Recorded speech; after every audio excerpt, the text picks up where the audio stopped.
Oh, è finito il campionato, o sta per finire il campionato, ci avviciniamo all'ultima giornata della Serie A 2025-2026, ultima giornata di campionato, in campo Bologna-Inter, esattamente come nell'ultima giornata della stagione 96-97. Buongiorno a tutti amici dello Scrigno del Calcio, questa è la rubrica La partita della settimana. Ultima giornata, come vi ho detto, torniamo indietro di una trentina d'anni, di 29 anni, al 1° giugno 1997, quando si chiude il campionato 96-97 con appunto Bologna-Inter. Tra l'altro, apro una parentesi, 1° giugno, giornata anomala, perché in tutta Italia piove. Se voi andate a rivedervi le immagini di quell'ultima giornata in tutti i campi d'Italia, da Roma a Reggio Emilia, a Bologna, Torino, Milano, pioggia ovunque, altro che ultima giornata, sembrava una giornata di fine novembre un po' su tutti i campi. Il Bologna di Olivieri ha disputato una stagione molto al di sopra delle aspettative, da neopromossa dalla Serie B dopo diversi anni in cui era stata persino in Serie C.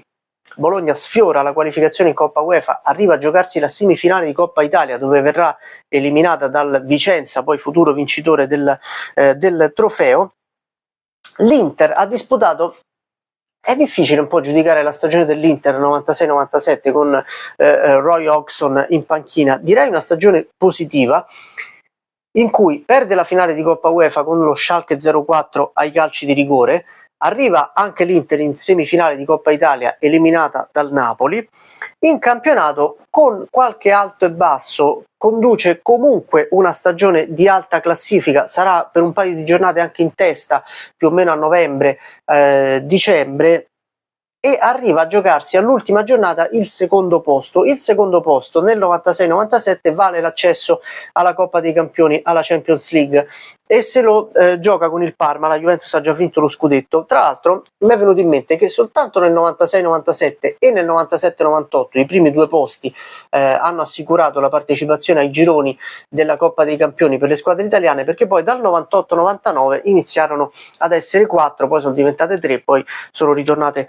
4 successivamente. Quel Bologna-Inter il 1° giugno del 1997 finisce 2-2, il Bologna va in vantaggio col gol dell'ex Shalimov dopo pochi minuti.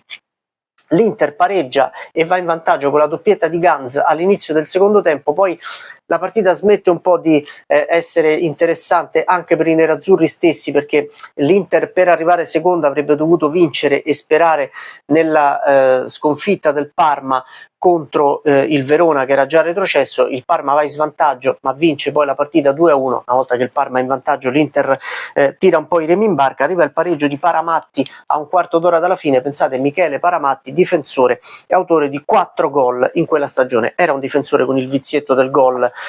Paramatti. Queste sono le immagini che vi faccio vedere del Guerin Sportivo di quel Bologna-Inter finito 2-2, e rapidamente ci vediamo anche le due squadre nell'album Panini 96-97. Questo è il Bologna che tornava in Serie A dopo la retrocessione del 91, 2 anni anche in Serie C, poi la promozione dalla Serie B con Olivieri in panchina l'anno precedente, e questa è l'Inter di Hodgson. Tra l'altro aveva begli attaccanti, da Branca a Zamorano, Ganz, lo stesso Djorkaeff, che pur essendo di un ruolo quasi indefinibile segnava tantissimo, fece uno dei gol più belli credo dell'intera Serie A, sicuramente di quel campionato, la famosa rovesciata con la Roma da posizione angolatissima, che è stata poi tra l'altro ripresa anche dall'Inter come campagna abbonamenti di pochi anni fa, quindi segno che davvero un gol che è rimasto impresso. E quel Bologna-Inter all'ultima giornata mi ha riportato al giorno d'oggi, o viceversa, con l'ultima giornata di questo campionato che finisce con risultati diversi un po' tra le due squadre, simile quello del Bologna, mentre l'Inter ha vinto, come tutti saprete ovviamente, il campionato. Finisce il campionato, non finisce la rubrica La partita della settimana, perché tanto poi cominciano i mondiali, qualcos'altro ce lo inventeremo, insomma tutti i fine settimana qualcosa da dire, da analizzare e da ricordare lo troveremo, non temete.